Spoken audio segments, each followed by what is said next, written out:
Voltamos agora com o nosso programa Conversa Aberta. A discussão de hoje trata sobre a questão de gênero nas escolas. Por isso, trouxemos ao estúdio a psicóloga doutora em Educação e professora da Universidade Regional de Joinville, da Univille, Rosânia Campos, e com a doutora em Antropologia Social, a professora do Bom Jesus e Luz, Maria Elisa Máximo. A nossa equipe conversou com algumas pessoas no centro de Joinville para saber a opinião da população sobre o debate de gênero na escola. Vou pedir para a gente acompanhar, tá bom? Okay. Vamos lá. A gente gostaria de saber se você é a favor ou contra a discussão de gênero nas escolas. Eu acho que as crianças têm que estar desde cedo já sabendo opinar, né, pelo seu gênero mesmo, e eu acho que na escola tem que incentivar mesmo essa discussão. Eu acho que a gente tem uma posição de... Cada um tem uma posição, definindo, homem, mulher é mulher. E começa a ter gênero, começa a confundir. Eu sou contra porque não gosto dessas coisas. É bom todo mundo ter conhecimento, não adianta você fingir que não existe. Se tá aqui, existe, é claro. Eu vou falar pela Bíblia. Eu não concordo muito à luz da Bíblia. Mas não sou contra não, cada um faz o que quer, né, da sua vida. Nós temos que ver que nosso país aqui, o Brasil, é um país livre, né? Então tu faz o que tu quer, tu decide o que tu quer. Eu tenho uns colegas meus aí que tá como Itália junto com homem aí, mas eu não. O que eu vou fazer? E colega meu a mesma coisa, continua a mesma coisa. Bom, vocês aí acompanharam o que a população pensa sobre essa questão de gênero. Qual é a opinião de vocês a respeito disso? Qual deveria ser o papel da sociedade? Olha, acho que o papel da sociedade nas suas... através das suas instituições, né, deveria ser o de...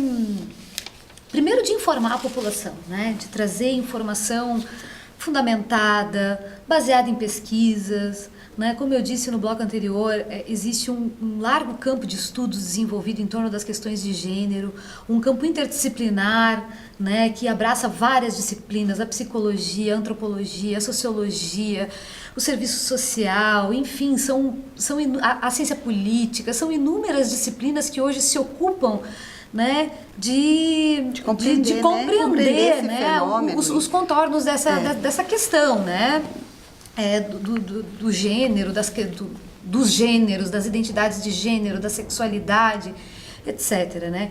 Então eu acho que o primeiro papel da sociedade através das suas instituições é trazer informação embasada para a população. Eu acho que existe muita desinformação com relação a essa questão, o que acaba mais potencializando os preconceitos do que propriamente ajudando a resolvê-los, né? Então as pessoas confundem, as pessoas acabam sempre privilegiando o julgamento moral ao invés da informação, né? Eu acho que muito por conta, às vezes até da própria mídia, né, dos próprios veículos de comunicação, em gerar mais desinformação do que propriamente aí, né, a informação. Você falando, né, eu fico pensando, né, os pais têm medo, no imaginário social, ao falar disso, eu vou acabar, ou posso ainda induzir um filho meu a virar, aquela coisa, né, de se virar, de se transformar, como se fosse algo também assim, meio que pega a gripe, né, não é, né, a questão da sua constituição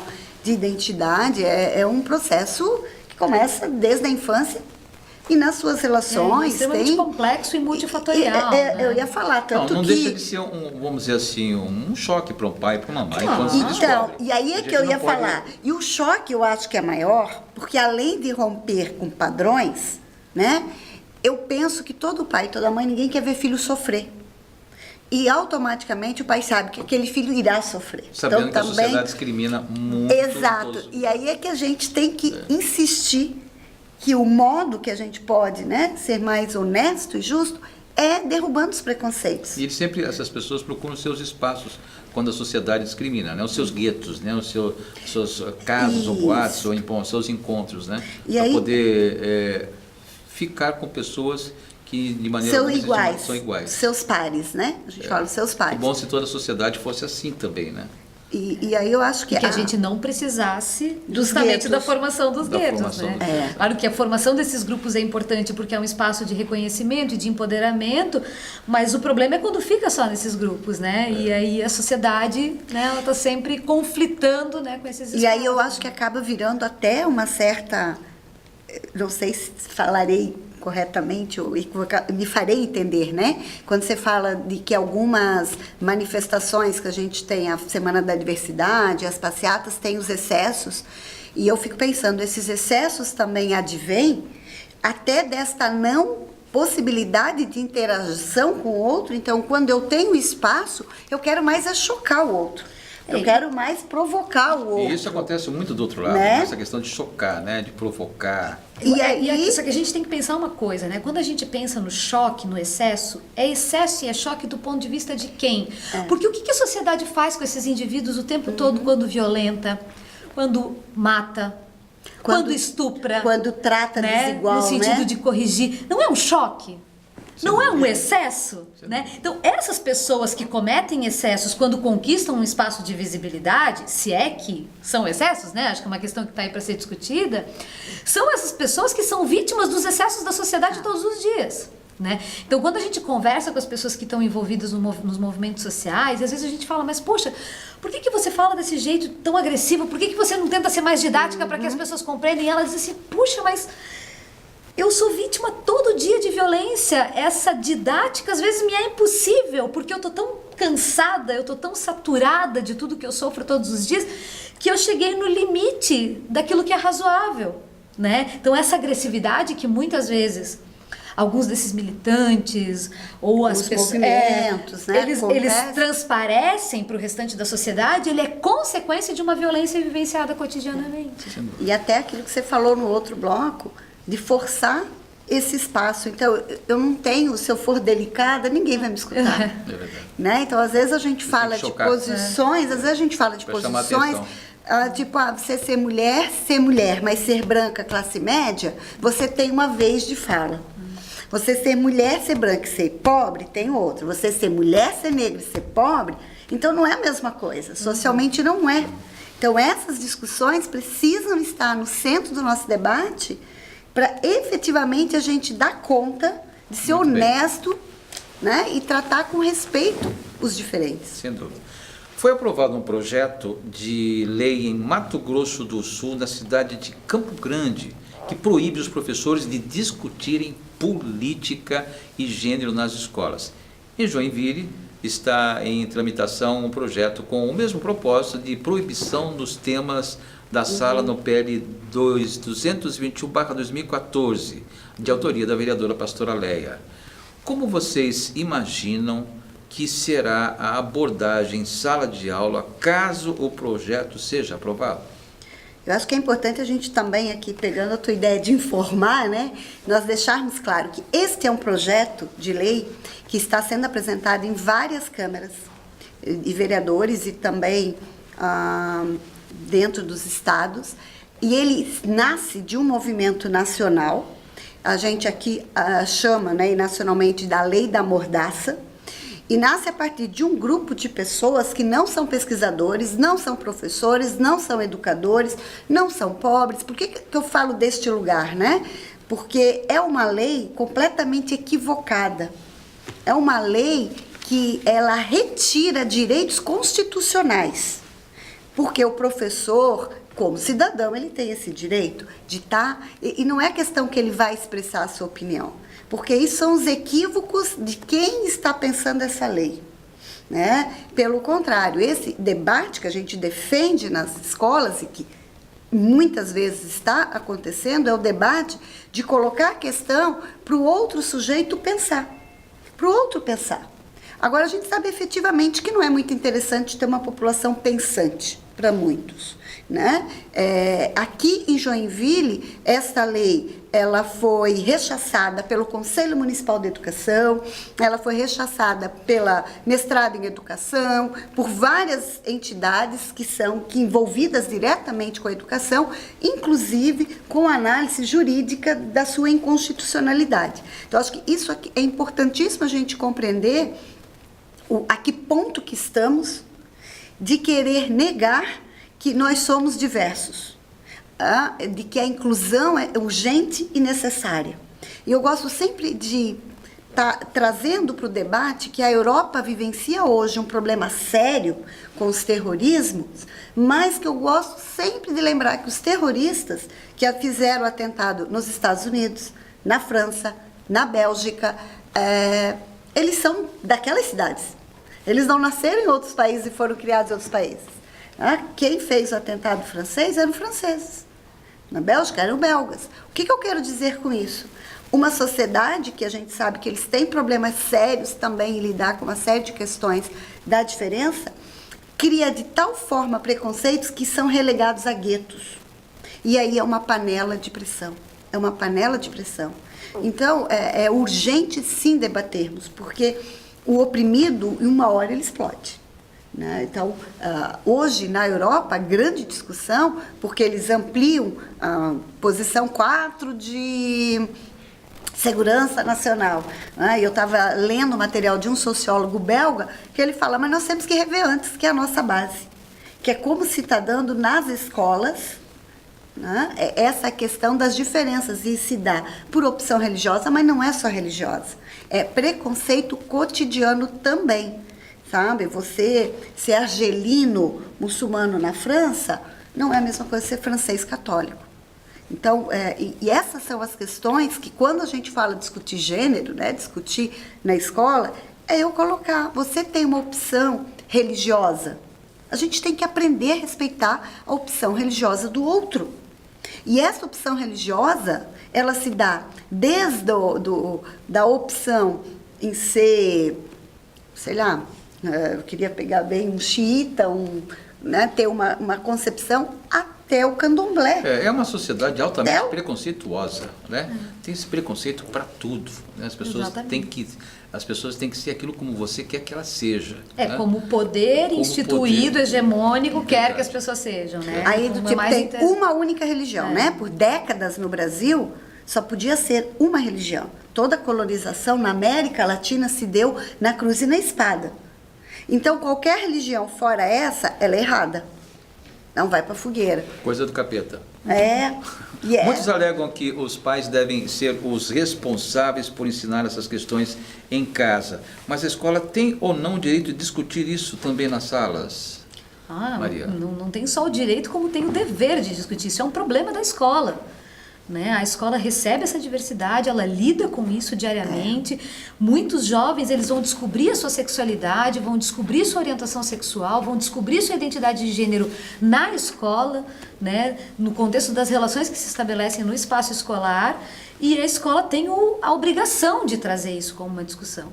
Né? Porque uma escola, ela não vai completar, ela não vai realizar plenamente o seu objetivo de educar, de formar o cidadão, né, se ela estiver excluindo uma parte dessas pessoas dos seus processos, né? E eu acho que é importante a gente pensar, né, que ao discutir, que hoje eu acho engraçado, porque ao mesmo tempo que tem leis que querem proibir a discussão, tem leis que querem fazer projetos para diminuir o bullying. O bullying só é possível a partir da informação e da discussão, porque o bullying é o quê? É a minha posição de achar que eu sou melhor que você. E por eu achar que eu sou melhor que você, eu posso te bater, eu posso te humilhar, eu posso te excluir dos grupos, porque eu sou melhor que você. O que a escola oportuniza? Dizer, não, você não é melhor. Você pode ser diferente. Você pode discordar da posição dele, porque é teu direito. Agora você vai ter que aprender a respeitar. E essa discussão do gênero também acaba criando até um bullying para outro aluno que gosta de brincar, vamos usar até uma expressão aqui, de tirar um sarro em relação de ver o coleguinha ou a coleguinha que tem uma outra opção sexual. Exatamente. Né? Então também é mais um bullying que também isso pode traumatizar a pessoa pro resto da vida. Sim, né? Essa é uma discussão que essa é uma questão, um problema que perpassa, que vem desde as séries iniciais. Assim, eu tenho um filho de 7 anos que já começa a ouvir na primeira, na segunda série, né, que isso é brincadeira de menina, isso é brincadeira de menino, porque você é um bichinha, porque você não sei o quê, né? E essas categorias que se tornam categorias de acusação e elas são automaticamente excludentes, elas se iniciam muito cedo já na escola. E Né? aí a escola tem que saber lidar com isso. E tem que, Não é inclusive, negar discutir. isso, não é negar, mas é chamar a brincadeira para reflexão. Não é perigoso para a criança, nesse momento de aprendizado, ficar à mercê da educação somente dos pais? E se for um pai que não teve uma boa orientação, como essa criança se formará enquanto cidadã? Olha, é uma pergunta difícil de responder, né? Porque, enfim, para além da família, essa criança, ela certamente vai interagir com outros diferentes grupos, né? No entanto, a família sempre acaba assumindo, ou geralmente assume, um papel preponderante nessa formação, né?